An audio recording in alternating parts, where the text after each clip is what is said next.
particular association was meant to represent the information and knowledge relating to PGDM courses. Welcome, Dr. Nandagopal and Dr. Bigyan. It's over to you. Thank you. Thank you. Good evening, Totatri. Thank you very much for inviting us to be part of this 13th International Accreditation Conference. I'm very happy to be part of this program today. As Totatri Raman said, we have a different kind of an institution in India, unlike in the entire rest of the world. We have institutions called Postgraduate Diploma Program in Management. The programs are approved by AICTE, and these institutions gives the 2-year postgraduate program, and which is equivalent to MBA program. Unfortunately, last over a period of 20 years, the growth of this institution is not much. So we have around 250 to 300 institutions in the country which offers exclusively postgraduate diploma program in management. As we all know in the history, the first institutions to start offering postgraduate program was IIMs, IIM Calcutta and IIM Ahmedabad. In fact, interestingly, I just reading the story of starting a PGDM program. The PGDM program was started by IIM Ahmedabad when they refused to join Mumbai University to offer an MBA program. They wanted to be an independent program. So at that time, they don't want to be an university affiliated courses because of the too much of restriction, bureaucratic delays in the university system. So when the proposal went to Prime Minister Nehru agreed a proposal to start a PGDM program. That is how IIM Ahmedabad started PGDM. Subsequently, Calcutta and other IIMs are started. So in continuation of that, other private institution, if I remember correct, maybe Totatri Raman can correct me, IMT Ghaziabad must be the first institution to offer a PGDM, followed by other institutions also started. See, today we have seen the new education policy, and also a lot of changes are happening all around us. When we talk about these PGDM institutions, we don't get affiliated with any university. We are standalone institution, autonomous business schools in the country. If you look at the performance of this independent autonomous PGDM business schools, they are doing extremely well. I think if you look at all the rankings in India, almost if you look at the top 50 business schools in the country, most probably almost 30 to 40 top ranked schools are all PGDM institutions. So that shows how successful these institutions are. But unfortunately, there are certain issues concerned with the PGDM institutions. So to protect the interest and also to have a good sharing of experiences, Indian Association of Autonomous Business Schools was started 10 years back under the leadership of Father Abraham, then Director of XLRI, and now currently is headed by Professor Binyan Verma as a president. So this institution is mainly to take care of the interest of the postgraduate diploma institutions, that is the Indian Autonomous Business Schools. Now I request Binyan take over from me and also talk to you about the role of this institution. Binyan. Thank you, Dr. Nandagopal, and I must congratulate Mr. Totatri Raman for this such a wonderful conference. In fact, I've been listening to various speakers right since the evening, and trust me, I made a lot of note of it, and I really was amazed by the kind of diversity they all covered for this institution. Now, I just wanted to say, convey one message Dr. Nandagopal conveyed right at the beginning, is that this association is exclusively for the PGDM institutions.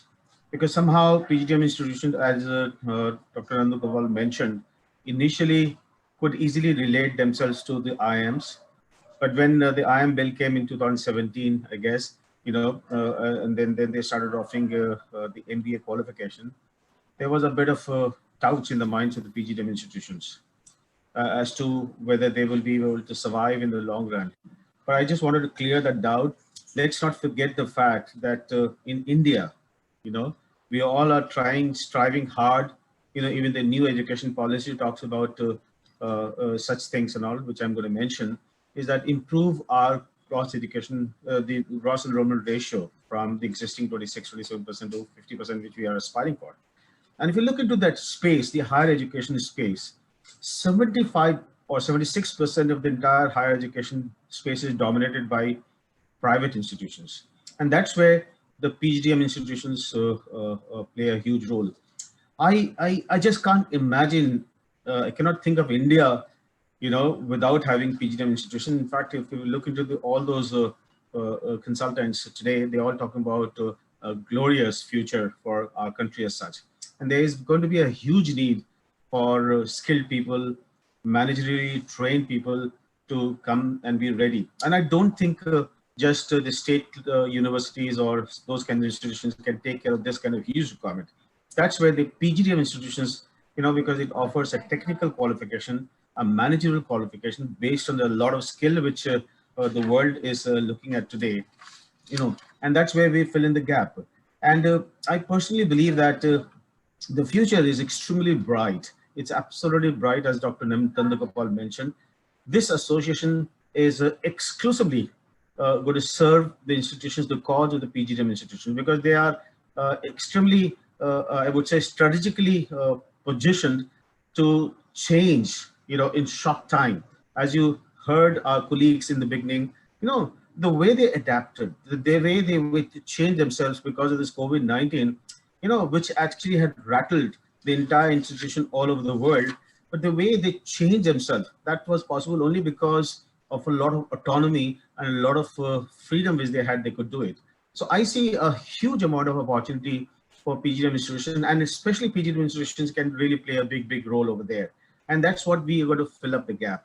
There's a need, as somebody mentioned, I noted it down, is that there's a need not just to learn how to teach, but there's a need to learn how to learn, and that's exactly where we're going to play a big role in terms of training our stakeholder, the faculty members, providing the kind of expertise which is needed for preparing themselves for all kinds of processes which will emerge in the future. Because the past, the kind of functional curriculum which existed in the past probably will change, will undergo a lot of changes. The kind of width with the degree had earlier will probably also change substantially. There's going to be segmented, specialized module based a lot on what we call as ecology, sustainability, entrepreneurship, internationalization, artificial intelligence, big data, and whatnot.